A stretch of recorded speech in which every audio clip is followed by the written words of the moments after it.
Hello అండి. Welcome to chalk and code couple. మా PG పైకి టెర్రస్ పైకి వెళ్ళి చూస్తే రోజు ఏరోప్లేన్స్ వెళ్తూ ఉంటాయి. మేమైతే అప్పుడప్పుడు వెళ్ళి చూస్తాము. అలా టెర్రస్ పైకి వెళ్ళినప్పుడు అక్కడ నుంచి దుర్గం చెరువు కేబుల్ బ్రిడ్జ్ అయితే కనిపిస్తుంది.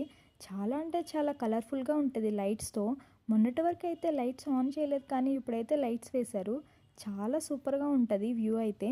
కాసేపు మీరు కూడా చూసేయండి. అలాగే పక్కన కూడా చాలా ఆఫీసులు ఉంటాయి. అవి కూడా నైట్ వ్యూ అయితే చాలా బాగుంటుంది. మీరు ఈ వ్యూస్ అంతా చూసేయండి. Thank you for watching chalk and code couple.